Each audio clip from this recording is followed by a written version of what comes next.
Hoje nós iremos estudar uma doença espiritual que talvez vocês nunca tenham ouvido falar.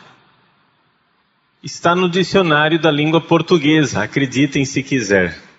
Chama-se assídia. Em grego, akedia.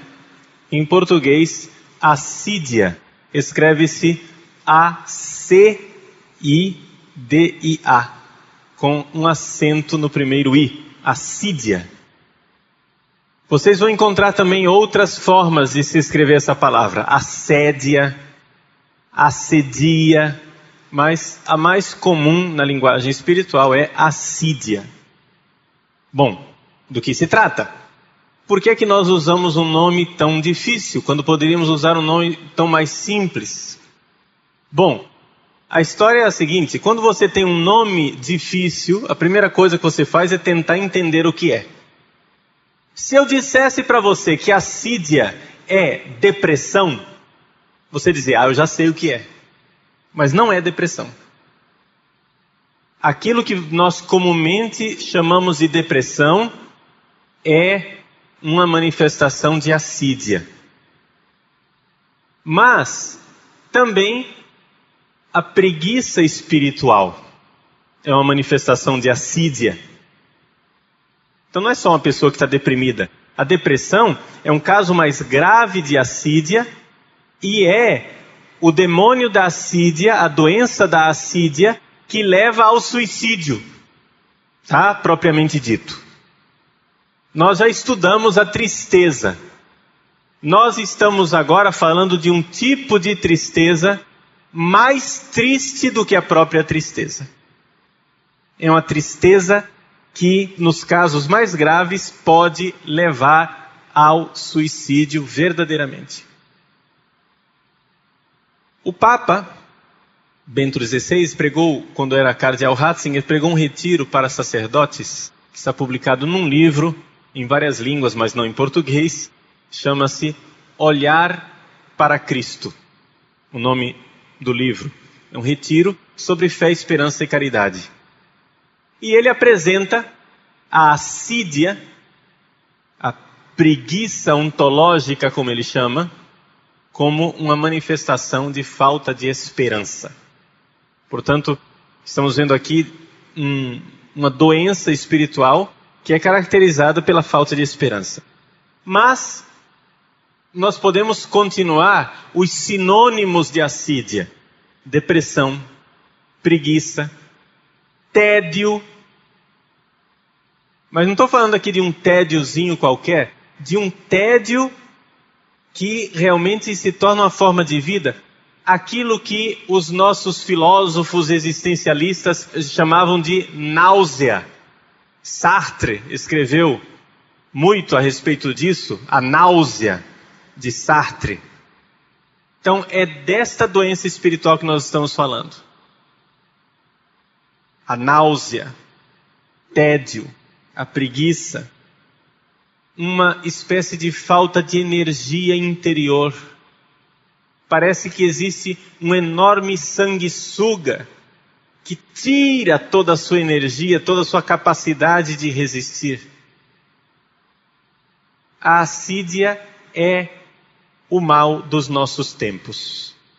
Provavelmente, todos nós que estamos ouvindo esta palestra sofremos em maior ou menor grau de assídia. Mas existem uns companheiros meus que sofrem em maior grau. Eu estou junto. São aqueles que já chegaram à meia-idade. A assídia é chamada pelos santos padres, que não deixam de ter um certo senso de humor, é chamada de demônio meridiano. Por quê?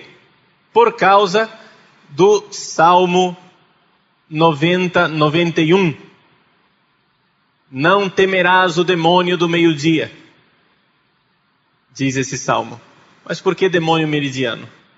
Porque os padres do deserto, os santos padres, eles eram bem observadores e notavam que durante mais ou menos quando chega o horário do meio-dia, lá pelas 10 horas até as 2 da tarde, entre 10 horas e 2 da tarde, existe o momento do maior calor.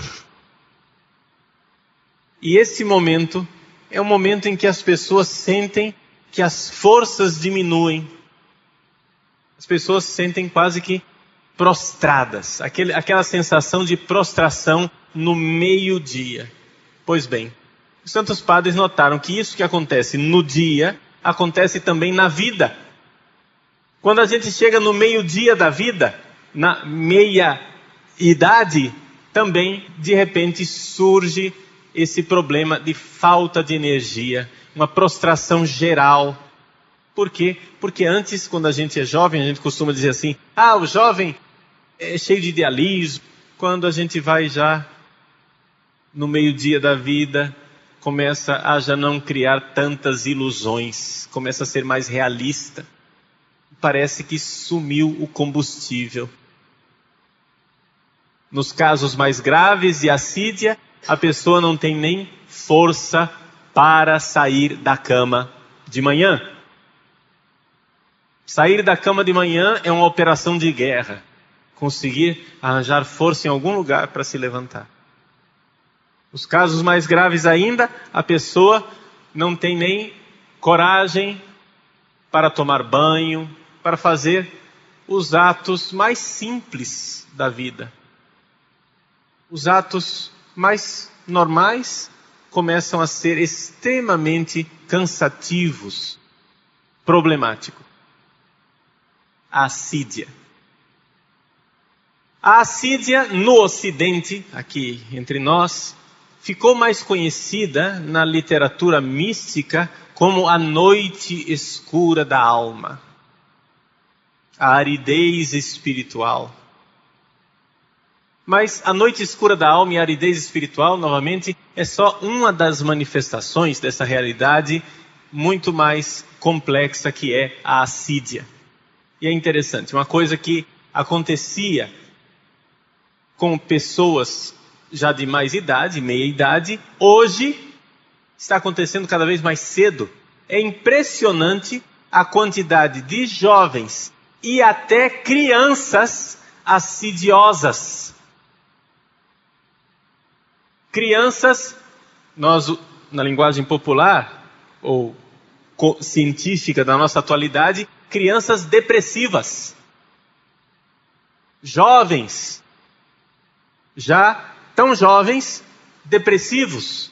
Qual é a origem desta assídia? Primeiro é necessário que nós tenhamos uma clareza. Os santos padres sempre, quando falam destas doenças espirituais, desses pensamentos doentios e obsessivos, consideram também a origem demoníaca de tudo isso. Existe um espírito demoníaco. Mas como eu já lembrei aqui nesse curso, não precisamos ficar preocupados com isto.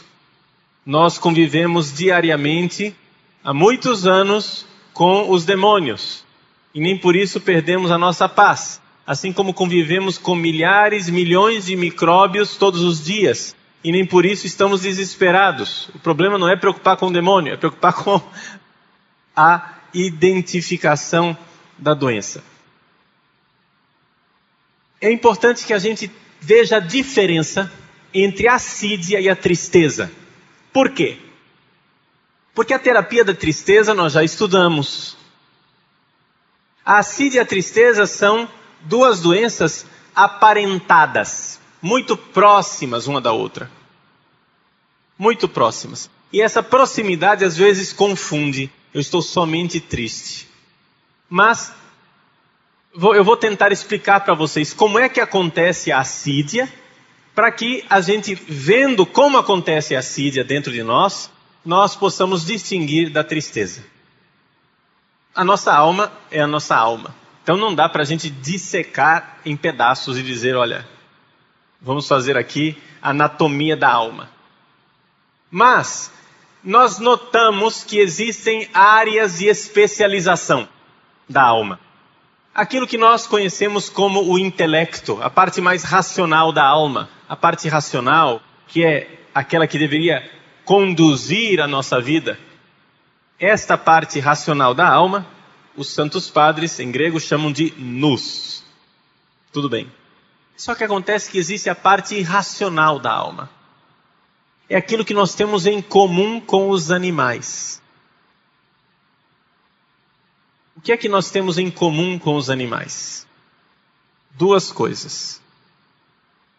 Uma capacidade de desejar e uma capacidade de nos irarmos, de ficar com raiva. Os animais desejam.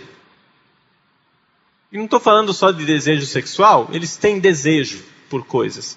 Claro que a nossa capacidade humana de desejar, porque ela está unida também com a nossa faculdade racional, nossa capacidade de desejar se manifesta de forma muito mais ampla do que entre os animais. Então, por exemplo, os animais não são capazes de manifestar o desejo deles através de uma poesia. Por exemplo, existem músicas que vocês poderiam fazer uma lista das músicas que vocês preferem, que manifestam o desejo de uma forma extraordinária. Eu gosto muito da música instrumental, e da música instrumental, sobretudo, de Mozart, que para mim é um milagre que Deus fez na história da humanidade. Existem várias melodias de Mozart, me lembro de uma delas, por exemplo, o movimento mais lento do concerto de Mozart para clarinete e orquestra. Ele expressa o desejo, mas de uma forma tão extraordinária. E isso só nós somos capazes. Os animais não são capazes de manifestar o desejo. E esse desejo, é claro, em última análise, é um desejo por Deus. Desejo de Deus. Mas esse desejo que é por Deus em nós, seres racionais, nos animais irracionais, é um desejo do sexo, o desejo da comida, o desejo do conforto, o desejo de ter o seu território. Os cachorros saem demarcando o território, esse território aqui é meu. E também existe a outra parte, a parte da ira. Essa capacidade de nós estarmos irados, que é também um dom de Deus, a ira como um dom de Deus para nos defender. Pois bem, a tristeza, ela geralmente é uma manifestação de desejo frustrado. Então, eu desejo algo, aquele algo não corresponde ao que eu queria, ou não acontece, ou quando acontece não preenche o meu vazio, e então eu fico triste. Ou então, a tristeza pode ser também uma manifestação posterior à ira, quando a gente tem um acesso de ira e depois vem uma certa tristeza. Ok. Qual é a diferença da tristeza então para a assídia? É que a assídia, ela se manifesta nas duas realidades, tanto no desejo como na ira ao mesmo tempo. Então ela pega de cheio toda a nossa parte irracional, tanto no desejo como na ira. E mais, dura mais tempo do que a tristeza. O demônio da assídia só pode ser expulso depois de uma longa luta, que dura, senhoras e senhores, anos. Enquanto a tristeza, ela é uma manifestação passageira, a assídia, ela dura anos. Por quê? Porque ela é uma luta contínua que precisa ser travada e os santos padres não deixam de chamar nossa atenção. é um dom de Deus ser tentado assim. É a dor do parto de um nascimento, de um homem novo, de uma mulher nova. Por isso, eles, embora pintem com todas as cores escuras e realísticas a assídia, eles não deixam de nos encher de ânimo e de esperança, porque, embora ele dure mais do que os outros, é passageiro. Não existe mal que não passe, que não cesse. Também esta tentação irá passar. Ela demora, é uma luta, mas, como diz o Evangelho, quem perseverar será salvo. E os Santos Padres recordam com insistência esse versículo. Quem perseverar será salvo. Por que eu disse que a assídia envolve tanto o desejo como a ira? Porque a característica típica da assídia, se você quer descrever, para você saber se você está com manifestações assidiosas, vamos colocar numa frase só, para ficar bem fácil. Típico da assídia é odiar o que eu tenho e desejar o que eu não tenho. Numa frase. O que eu sou e tenho, eu odeio. Então, vejam que ataca esta parte irracional da nossa alma, que é a ira.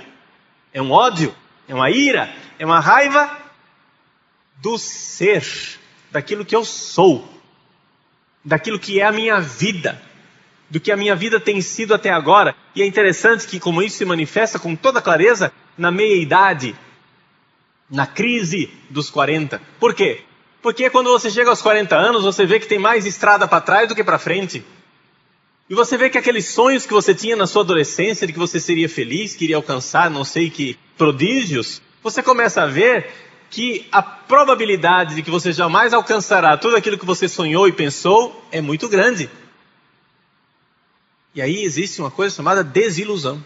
Se instala um ódio por aquilo que eu sou e um desejo por aquilo que eu não sou e não tenho, de tal forma que a pessoa fica continuamente insatisfeita. Aqui, por causa desse ódio e desse desejo, é que a assídia é uma doença aparentemente contraditória. Embora eu tenha dito para vocês que ela é uma preguiça, ao mesmo tempo ela pode se manifestar no imenso ativismo. É preguiça na hora de rezar, na hora de realizar o seu trabalho. Mas muitas vezes se manifesta no extremo ativismo da pessoa que não pode parar quieta em lugar nenhum, irrequieta. Os monges antigos viam como manifestação claríssima da assídia o fato de o monge querer abandonar a própria cela. O quarto do monge é chamado de cela. Querer abandonar a própria cela na hora da oração, na hora que ele tem que ficar ali sozinho, ele se sente irrequieto, ele quer sair. E começa a criar desculpas muito plausíveis. Não, eu preciso falar com fulano a respeito de tal problema, eu preciso resolver isso, fazer aquilo. Ele fica irrequieto, ele quer sair. Mas nós não temos cela. Mas ficamos irrequietos mesmo assim. Existe uma indústria que lucra muito com a assídia. É a indústria do turismo. A pessoa passa o ano inteiro sonhando nas próprias férias. Sonhando em estar onde ela não está. Em sair do próprio lugar.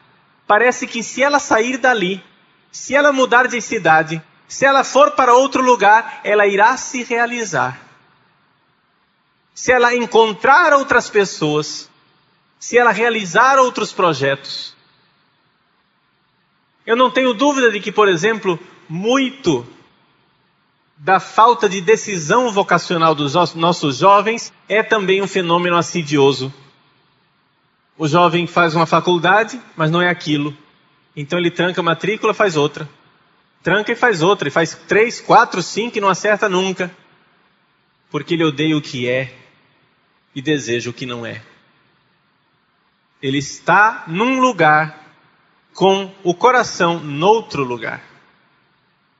Então, aqui o fato desse estar irrequieto. Santo Tomás de Aquino nos lembra que ninguém consegue habitar a tristeza. E por isso é um fenômeno típico da assídia, a vagabundagem. Vagabundagem que não é necessariamente vagabundagem física, mas muitas vezes vagabundagem espiritual. Na internet, por exemplo, clica e nunca está bem, não para em site nenhum, passou 3 horas na frente da internet e não sabe o que viu, porque não ficou em lugar nenhum. Controle remoto da televisão, se houvesse 130 canais, ele passaria todos os 130 sem assistir nenhum. É incapaz de ficar em algum lugar. É incapaz de repousar, de ficar quieto.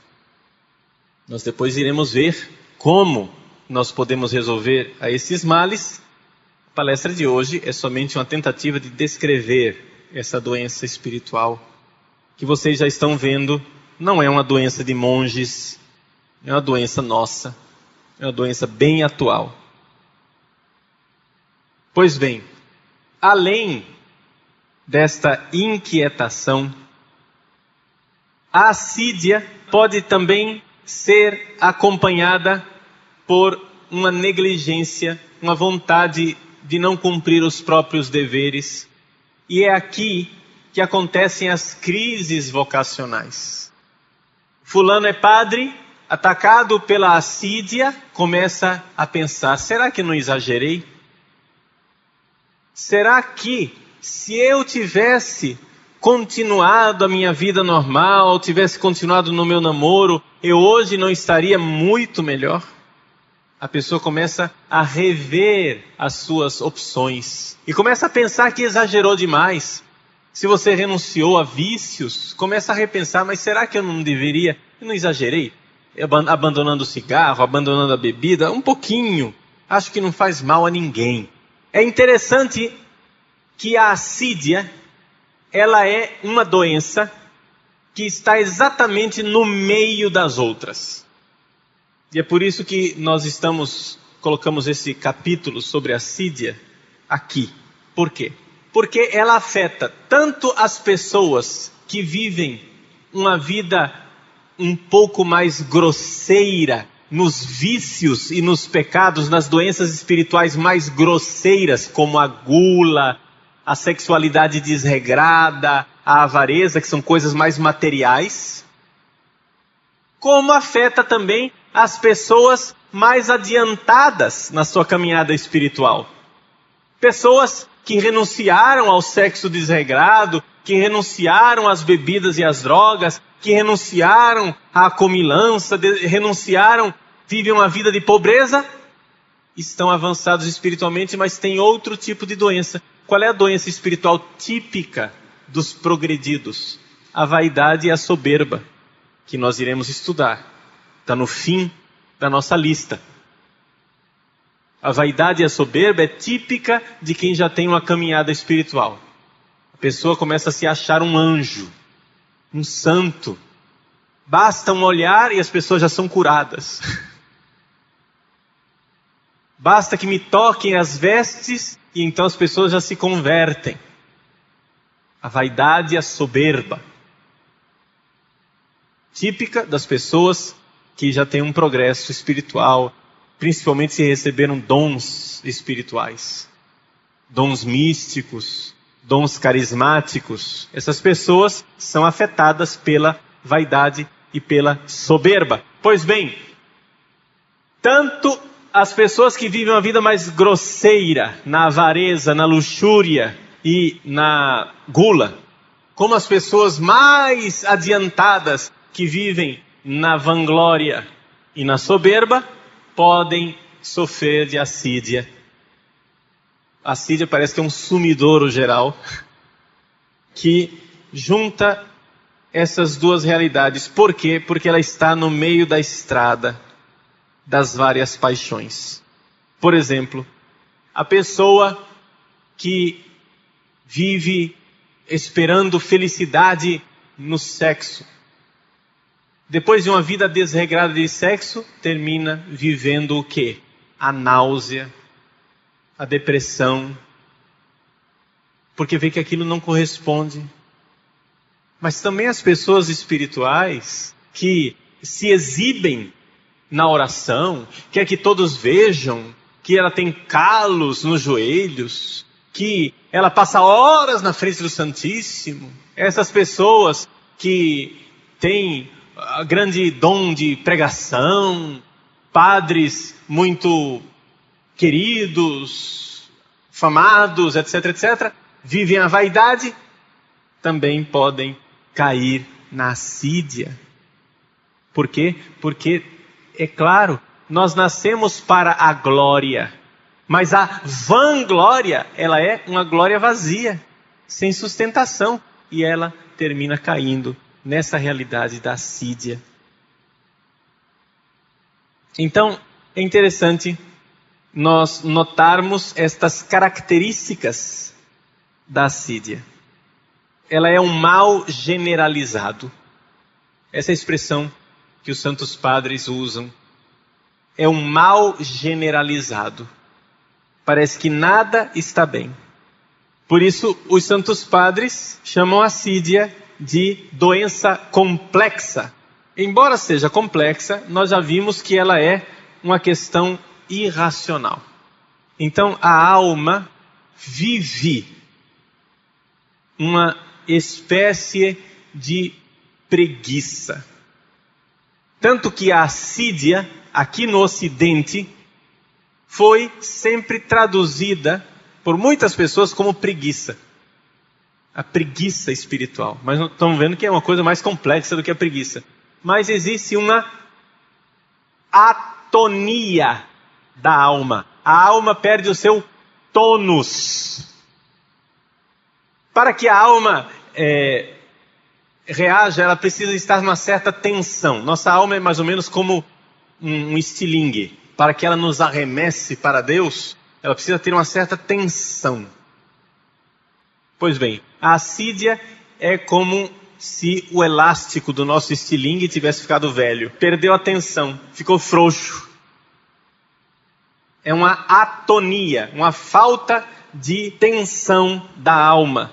Os santos padres gostam de usar para descrever a assídia a expressão falta de ar, um sufocamento. A pessoa se sente sufocar, é como se faltasse respiração, amplidão. A assídia tem uma característica de misantropia, dizem os santos padres, ou seja, ela é inimiga do homem. Ela é misantropa, ela é inimiga do homem, ela destrói o homem. E embora haja, atenção, principalmente quem tem questão de depressão, quem faz tratamento com algum psiquiatra de depressão, os santos padres reconhecem que existe uma certa carga hereditária. É verdade. Famílias que têm uma tendência depressiva. Mas eles fazem questão de salientar o seguinte: nós somos sempre livres. Nós somos livres para não nos acorrentarmos na assídia. Por quê? A assídia, como todas as doenças espirituais, é uma manifestação da filáusia. Quem não assistiu nossas primeiras palestras sobre a filáusia, uma breve recordação. O que é a filáusia? São Máximo Confessor define a filáusia como um amor de si contra si. Ou seja, é um amor egoístico de mim mesmo que termina acabando comigo. Típico exemplo é o drogado. O drogado se ama tanto e quer ser tão feliz que ele se destrói. Por que é que ele toma droga e acaba consigo? Porque ele se ama, mas é um amor de si contra si. É um amor que nos destrói. Muito bem. A assídia é uma expressão, digamos assim, uma manifestação desta filáusia. Por quê? A pessoa quer se salvar, mas justamente porque ela deseja tudo o que ela não é e odeia tudo o que ela termina cavando sua própria cova. Ela termina se destruindo. Diante dessas manifestações da assídia, o que é que nós podemos salientar fazendo uma pequena lista, resumindo o que nós acabamos de dizer? Primeiro, esta atonia da alma, falta de elan, falta de vigor espiritual. Depois, inquietação interior. Essa é a segunda característica importante. Inquietação interior. A pessoa não fica no lugar. Então, por isso, há uma constante tentação de mudar de lugar. Uma vagabundagem nos pensamentos. A nossa mente fica vagabunda. Além disso, ansiedade, mal-estar ao realizar o seu próprio trabalho. A pessoa não quer mais trabalhar, não quer mais fazer o que ela sempre fez. Uma sensação de vazio desolador. Outra característica importante que eu deixei de lado, preciso salientar aqui. A pessoa que sofre de assídia começa a questionar o amor de todas as outras pessoas por si. Ou seja, ela não acredita mais que ninguém a ama. Ela questiona todos os relacionamentos que tem, até mesmo de pai e de mãe. Não se sente amada. Mas por quê? Lembra a característica que eu falei? Eu odeio o que eu tenho. Na verdade, não é que as pessoas me odeiam, mas é que eu não me amo. Então, se eu não me amo, as manifestações maiores de amor que as pessoas possam dar não irão chegar até mim, porque eu não me aceito. A assídia faz desaparecer o amor entre os irmãos e parece que não há ninguém que me console. Por isso, a assídia mina por baixo o relacionamento matrimonial e o celibato. Tanto um como o outro. Se você está casado, você pensa em separar. Se você é celibatário, você pensa em casar. Justamente por causa dessa insatisfação com aquilo que você é. As pessoas começam a pensar, se eu tivesse sido padre, se eu tivesse sido freira, aí sim que eu ia ser feliz. Descobre no meio da assídia a sua grande vocação para o celibato. Vocação nenhuma. É um mal espiritual. Por isso, essa indústria da diversão e das viagens, a indústria da diversão e da viagem, do turismo, lucra muito com isso, lucra com os assidiosos. A indústria da diversão precisa de teatros, cinemas, festas, shows, viagens, turismo. Aqueles mais progredidos espiritualmente disfarçam isso com peregrinações. Vejam, eu não estou dizendo que todo mundo que faz turismo é assidioso, entenderam? E nem todo mundo que viaja é assidioso. E nem estou dizendo que todo mundo que faz uma peregrinação é assidioso. Só estou dizendo que existe isso. A assídia gosta de se travestir de virtude. Isso é importante. A assídia gosta de se travestir de virtude. É hora de rezar. Eu não quero rezar, mas fulano está precisando de mim. Então eu vou lá para partilhar com essa pessoa. Aí começa aquela fofoca espiritual que diz assim, não é fofoca não, eu vou partilhar com você para você rezar, tá? Aí você reza, você sabe o que fulano fez? Ela se traveste de virtude. Parece que é uma preocupação pelas pessoas. Na verdade você não quer rezar.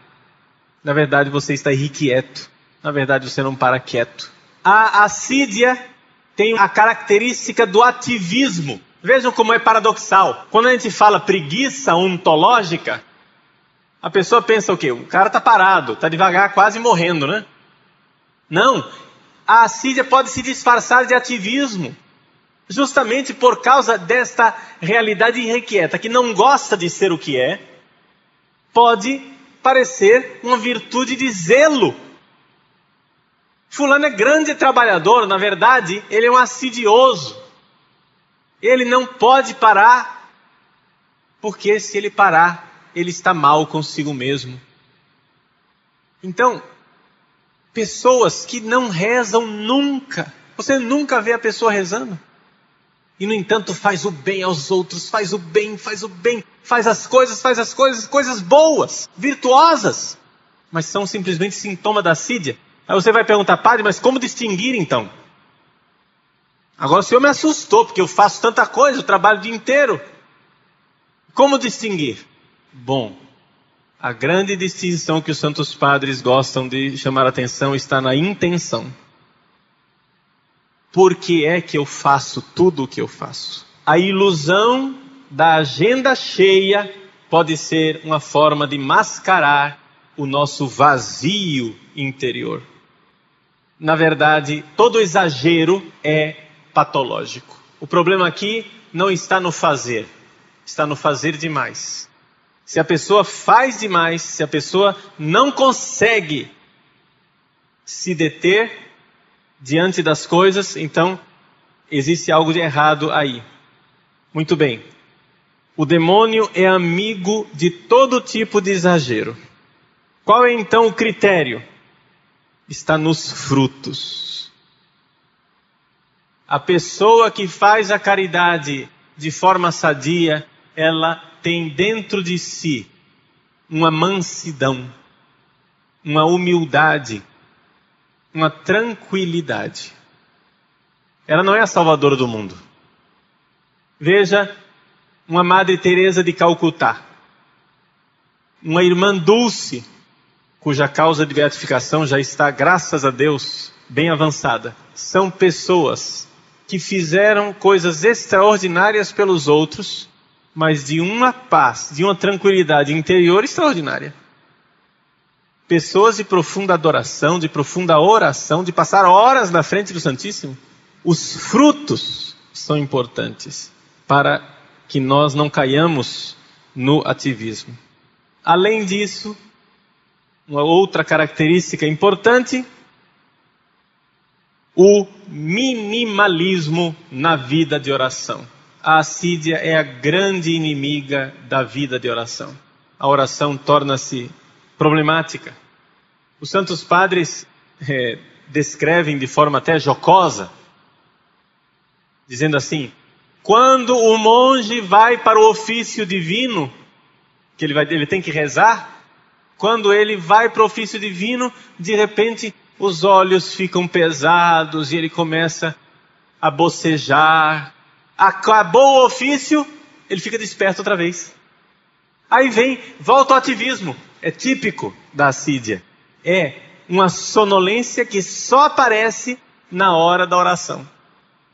É uma preguiça espiritual. Por isso, a assídia provoca a morte da vida de oração, o que quer dizer a nossa morte espiritual, simplesmente. É a morte, perder a vida de oração, é perder a vida espiritual, tout court.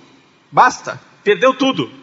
Agora, esse minimalismo na oração, como a assídia gosta de se travestir de virtude, pode muitas vezes se apresentar como um maximalismo na oração também. Ou seja, a pessoa coloca na agenda que ela vai fazer 3 horas de adoração. Ela entra na capela, faz 10 minutos, não consegue. Então, já que ela não conseguiu fazer as 3 horas, ela também não faz mais. Pronto. Ela coloca aquele ideal místico de ser um grande contemplativo, ser uma pessoa especial, êxtases místicos. Então, já que eu não consigo os meus êxtases místicos, então basta. Basta, não quero mais nada. Falta de coragem, de uma forma geral, uma certa perda do sentido da vida, dúvidas sobre a autenticidade da própria vocação, depressão psíquica e, finalmente, tendências suicidas. Deu para notar que é uma doencinha terrível, terrível. Como nos livrarmos desta doença? Bom, nós iremos dedicar toda uma palestra somente à terapia dessa doença. Mas eu gostaria, desde já, de dizer que o primeiro passo para a cura da assídia é identificá-la. É dizer, eu sofro de assídia. Porque ela tem essa tendência de se mascarar. Os santos padres nos falam que muitas vezes é necessário que um homem espiritual tire a máscara da pessoa, de que ela está com assídia. Mostre para ela, porque a pessoa às vezes não é capaz de enxergar, porque ela se acha muito bem, ela acha que está na virtude, ela acha que está bem. Nós já estamos fazendo uma direção espiritual coletiva aqui. Estas características não precisam estar todas presentes, mas de uma forma geral, se elas estão aí, trata-se de assídia. Esse negócio é complicado. O grande estudioso, o grande especialista na questão da assídia, grande padre do deserto, certamente o padre do deserto mais famoso, que nos deixou escritos numerosos sobre a assídia, é um senhor chamado Evagrio Pôntico. A maior parte daquilo que eu disse nesta aula vem de Evagrio, dos seus escritos espirituais. É evidente que eu não li todos os escritos de Evagrio, eu tenho alguns, nenhum em português, não se preocupem. Mas existe um famoso escritor alemão, Gabriel Bunger. Ele escreveu um livro sobre a assídia, que está traduzido em italiano, A che dia, il male oscuro, onde ele coloca a doutrina espiritual de Evagrio Pôntico a respeito da assídia. Um livro inteiro só sobre a assídia. Existem duas edições, duas traduções italianas desse texto. Uma primeira, mais antiga, feita pela abadia de Praglia, e esta aqui, que é das edições Kikayon, do mosteiro de Bose. Evagrio, ele foi um monge que nasceu na região do Ponto. É o norte da Turquia, perto do Mar Negro. Por isso ele é chamado de Evagrio Pôntico. Mas, depois de ter passado um certo tempo em Constantinopla, com São Gregório de Nazianzo, ele terminou os seus dias no deserto do Egito, com os grandes padres espirituais, e o grande padre espiritual dele foi Macário Alexandrino. E ali, no mosteiro, no deserto, junto com os outros padres, ele pôde então aprender essa doutrina espiritual que nos transmitiu. É uma obra grandiosa que é conhecida na igreja e que nós precisamos estudar. Padre, mas como é que eu faço para estudar? Bom, primeiro passo já estamos dando, que é conhecer a doença da assídia. Um segundo passo é nós promovermos, né, a tradução disso para o português.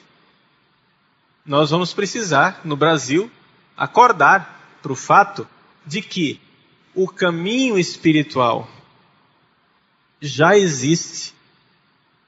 Nós brasileiros temos a mania de querer inventar o caminho. Mas imaginem agora se nós quiséssemos inventar a medicina outra vez. Quantas pessoas não morreriam como nossas cobaias? Não é verdade? Então não é necessário sofrermos tanto assim. A assídia tem cura, tem solução. Mas é necessário perseverar. É necessário nós compreendermos que as coisas simples e espirituais que nós deveríamos fazer, devemos fazer, mesmo que não tenhamos gosto. Sem grandes pretensões de ser místicos, nós precisamos ter esse contato com Deus, precisamos de uma vida espiritual, porque senão seremos arrebatados por essa depressão, esse espírito de morte, poderíamos dizer assim, que nos leva à destruição. Uma das coisas que até os psiquiatras estão de acordo com os santos padres é justamente isso. As pessoas que têm depressão têm às vezes muita dificuldade de aceitar que estão deprimidas. As pessoas que têm assídia têm muita dificuldade de aceitar que estão assim. e que precisam da ajuda da graça de Deus e que precisam passar por este túnel. Mas a cura da assídia está na esperança. Nós precisamos saber, não somos os primeiros. Outros homens e mulheres passaram por essa tentação, outros já passaram por isso e já se santificaram. Por isso, ânimo. Não se desencorajem. Os santos padres fazem questão de dizer: louve a Deus por Ele ter permitido esta tentação. Porque o nosso exemplo é Cristo. Ele foi ao deserto ser tentado. Nós não somos melhores do que Jesus. Nós não somos melhores do que Cristo. Então não maldiga. Uma das características do assidioso é querer blasfemar contra o céu. Querer blasfemar contra Deus e dizer que Deus me abandonou. Que Deus não se importa. Deus não está nem aí comigo. Os santos padres dizem: meu irmão, minha irmã, não fique desolado. Existe um caminho, existe uma saída. Ela não é fácil, é um parto, é necessário perseverança, é necessário que você tenha paciência com você mesmo para se livrar desta asfixia. E os santos padres usam esse texto belíssimo de São João, capítulo 16, que diz assim: agora vós estáis tristes, mas a vossa tristeza se converterá em alegria, e ninguém será capaz de arrancar a vossa alegria. Ninguém será capaz de destruir a vossa alegria. Por isso, não maldiga a Deus, não blasfeme, porque podemos dizer com relação à assídia aquilo que Jesus disse a respeito da doença de Lázaro. Esta doença não é para a morte, mas é para a glorificação de Deus. Para que nasça um novo homem, nasça uma mulher nova, nasça um homem e uma mulher plenamente unificados. Para sair da assídia, dizem os santos padres, é necessário somente um pequenino passo. Mas como ele é difícil de dar. Então, eu ainda não estou dizendo nada específico com relação à terapia. Isso é a próxima palestra, não é agora. Mas eu quero que você compreenda que existe cura, mas essa cura é necessário que haja perseverança. E essa cura, embora demorada e trabalhosa, não é difícil. É um passo pequenino que a nossa alma tem que dar. Mas difícil de dar.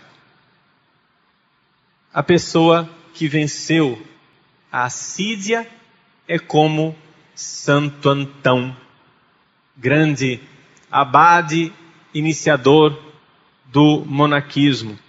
Santo Antão teve a sua vida escrita por Santo Atanásio de Alexandria. A famosa Vida de Antão. Está traduzido para o português nas nossas livrarias. A vida de Santo Antão. Pois bem, na vida de Santo Antão, Santo Atanásio narra o seguinte fato. Eu vou ler. Um dia, Antônio estava lá sofrendo, lutando espiritualmente com as tentações, com o demônio. Um belo dia, Jesus aparece para ele. E Antônio diz para Jesus, repreende Jesus, né? Ele diz assim: Senhor, onde estavas este tempo todo? Por que não aparecesse desde o início para acabar com o meu sofrimento? E eis a estranha e misteriosa resposta de Jesus para Antônio. Jesus olhou para ele e disse: Antônio, eu estava aqui o tempo todo, mas eu esperei para ver a tua luta. Nós não estamos sozinhos nessa luta. Ele está conosco. Não se manifesta às vezes. Às vezes está bem escondido, mas Ele está conosco. Meus irmãos e minhas irmãs, santos e santas de Deus, para os quais nós hoje rezamos, temos devoção, passaram por esta noite terrível. Passemos também nós. Seja forte.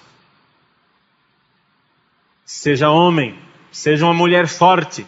Como diz o livro dos Provérbios. A mulher forte. Ele está do nosso lado. Ele está conosco. Jesus nos precedeu no deserto da tentação. Santos e santas nos precederam. Ânimo, não estamos sozinhos. Pensar, por exemplo, Santa Teresinha do Menino Jesus, que com 24 anos, ela não teve que esperar os 40. Com 24 anos sofreu uma assídia terrível, a tal ponto que Teresinha escrevia belíssimas poesias religiosas. Uma irmã chegou e disse para ela: Irmã Teresinha, como a sua fé é linda. Teresinha respondeu: eu não escrevo o que eu creio, eu escrevo o que eu quero crer. E ela escreveu no seu diário a história de uma alma. Estou sofrendo as maiores tentações dos maiores ateus. Meus irmãos, são as dores do parto. Como o próprio Evangelho de João nos recorda, quando uma mulher está para dar à luz, ela se angustia e se inquieta, porque sabe que chegou a sua hora, mas depois que tudo passou, ela se alegra. Ela nem se lembra das dores pelas quais passou, pela alegria de ter dado vida a um homem. Este homem, esta mulher que irá nascer da luta contra o demônio da assídia, é um homem novo, uma mulher nova. Vale a pena lutar.